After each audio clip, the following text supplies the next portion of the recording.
Okay, let's get started here. So we've opened up the Revit file that you can get under the week 4 tab. So I believe I opened this file right here, not the one for a side, but it's this one. And then here is our tutorial for part 4. So I'm just going to zoom in a little bit on this. Ignore this first instruction since we're going to download it from the Blackboard website instead of getting it from my Dropbox.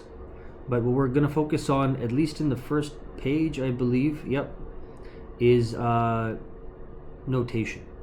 So the Revit does notation a bit differently than AutoCAD. It's a bit more convenient, I think, but you got to know how to apply it so that it works for you instead of against you. So under the Architecture tab, select the Room button. Ensure that Tag on Placement is turned on, and place all of the rooms with enclosed boundaries.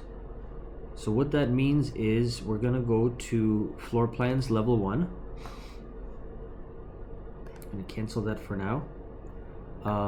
So I guess we're in the Architecture tab. Here is the Room and Area category.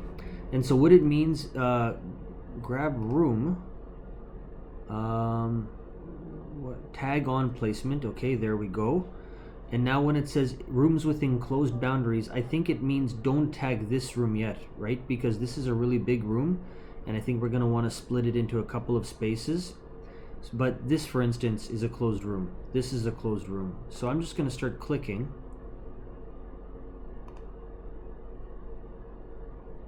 And placing these. I guess we have 6 rooms. So I'm going to pop all 6 in, and then I'm going to hit escape twice and refer back to the instructions. So I guess it wanted more than 6. So we want these 2 rooms as well, and these 2 and that room. So I'm just going to go back and pop those in too. And so you can see it's already putting in the room number. It hasn't labeled the room yet. I can always zoom in. Let's say I want this room to align with that one.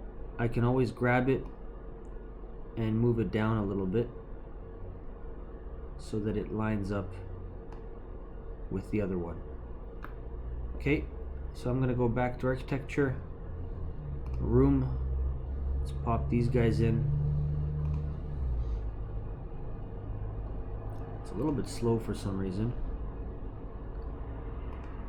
Now sometimes it doesn't fit exactly inside of the room. I'm going to show you what you can do in that case. There's a couple of things. Easiest might be we're just going to lower the notation size. So we're going to go to 1 to 50. That's going to make all of the text a bit smaller. The other thing you can do is if you click the room tag, you can go edit type.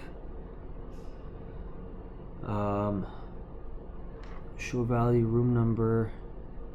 I wonder if we hit this. No, it's not going to let us do anything. Let me double click it. Or no. Edit family. So you can select it and edit family. We haven't really touched on this yet, so this is a bit outside of the scope of the lesson, but I just want you to know it exists. And so basically here you're editing the actual template for how these tags look. And here you can change stuff like possibly text size, things like that. Label, edit. Well, okay, you can change, yeah, so here we go. Label 3 millimeters. I suppose you could make one that's smaller. We could play with the text size and things like that, but we're not going to really get into that right now. I just realized it's going to take a bit more explanation than I anticipated to make sense out of that. But anyway, I just wanted to let you know that exists. So if you really get stuck, you can click on something, say edit family, and then you actually get to play with the individual components of it and save it and load it back in. If you decide to be a bit adventurous and try that out, maybe do a duplicate, just like we did before, and mess around with that one when you do edit family, rather than messing around with the primary one, because then if you end up wishing you could undo this stuff and not knowing how, you're kind of stuck if you do it on the original. If you copy it, then worst case you just delete the new one and you're good to go. Okay, so we've got this done. We're going to scroll down.